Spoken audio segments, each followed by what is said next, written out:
going on, YouTube? Hope you guys are all having a great day so far. Today we're here to talk about the Montreal Canadiens, and we're gonna make an update talking about Sean Monahan, because that situation has been really weird for the Montreal Canadiens this season. At first, we thought that Sean Monahan was going to miss a couple of games. After that, a couple of weeks. After that, they said that he was coming back this week. And then it became the other week, the week after, and the week after. And all of a sudden, it was like 8 weeks, 9 weeks, 10 weeks. At first, he was supposed to miss 2 to 3 weeks because of a foot injury. Apparently, it kind of messed up his hip because he was playing with the foot injury. And yeah, he hasn't played since then. It's been like 2.5 months, almost 3 months since Sean Monahan has played a game for the Montreal Canadiens. He joined the team in the trip.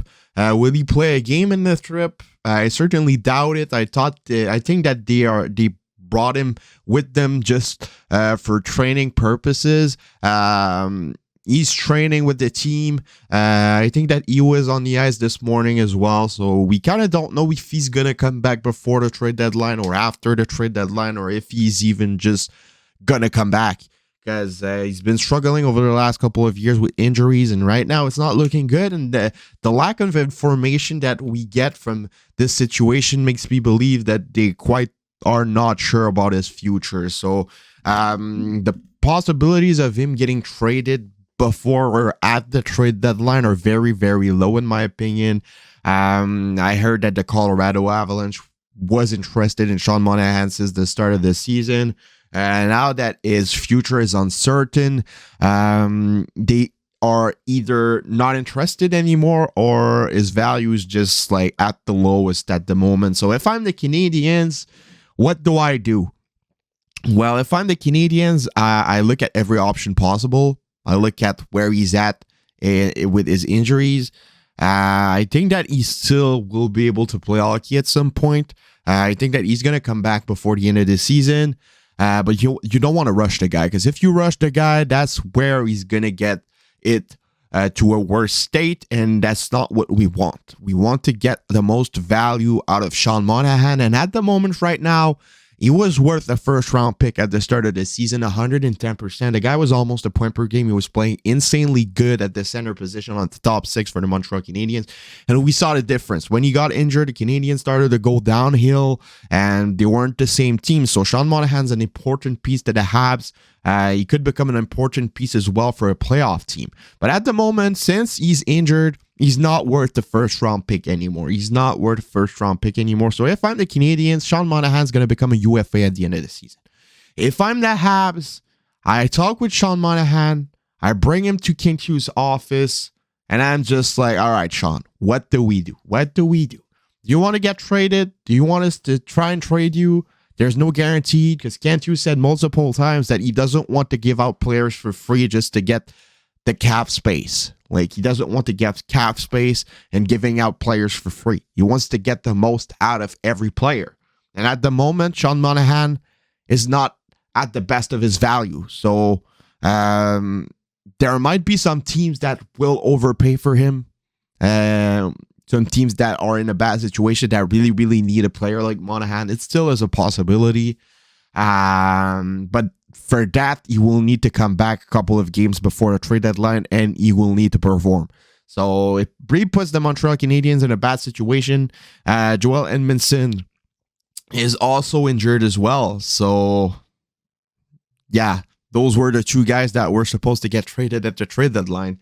Those were the 2 big names that were supposed to give us some first-round picks, some prospects, but they're both injured, and they're both unlikely to get traded if the situation doesn't change. So yeah, it puts Kent Hughes in a very difficult spot. I already made 2 videos talking about this, but this video is mainly focused on Sean Monahan. If I'm the Canadiens, what do I do? And I already talked about this on Twitter. I said that for me, it's a really high likely situation. Is starting to go practically everywhere on social media today. There's more and more people talking about it, insiders and all. But I've been saying this for a month on Twitter. I think that the best option right now for the Habs with Sean Monahan is to re-sign him to a 1-year deal. Give him a decent amount of money, not 5 million, not 4 million, but give him like something he could be happy with, 2.5 for 1 year. You hope he becomes healthy again, and you play him next season, and you try to trade him at next year's trade deadline, because the market right now is kind of messed up. It started to heat up when the Bo Horvat trade happened, but the St. Louis Blues with the Tarasenko trade kind of messed everything up, because Tarasenko's a really good player. He's a point per game player almost this year. He's a pure goal scorer, really, really talented player, and they traded him for almost nothing. So right now the teams are like, all right, and the other teams that are trying to buy from the sellers are just like, oh, let's say for example, the Canadiens are trying to trade Mike Hoffman. Man, they're trying to get a prospect for Mike Hoffman, and the other teams are like, why would I give out a prospect when the St. Louis Blues only got this for Tarasenko? And it kind of messed things up. Last year, it was the opposite. The Habs got a first-round pick for Ben Sherratt because the teams were overpaying a lot. And when you look at trades like Andrew Cup getting traded for a first-round pick and a prospect, when you look at trades like Brendan Eagle getting traded for 2 first-round picks and 2 prospects, it was like kind of like overpaying a lot last year. But the Tarasenko trade this year kind of messed everything up, and that's why we haven't seen any trade happen since then.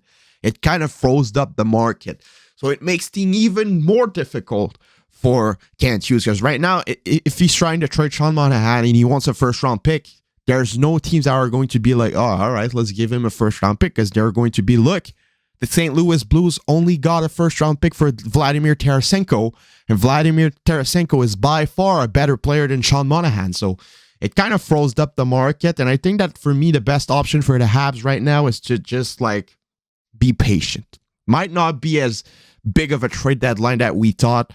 I don't think that a lot of movement is going to happen now because of the situation. It will all depend on if players will come back, how they will perform. But I think that the players right now that are most likely to get traded are Jonathan Drouin or Yevgeny Dadonov. Those players that are going to be UFAs at the end of the season. Joel Edmondson, they can trade him next year. Sean Monahan, if they re-sign him, they can trade him next year as well. So yeah, the only player that could get traded to get a big return for the Habs right now is Josh Anderson. Gonna make a video talking about him later today.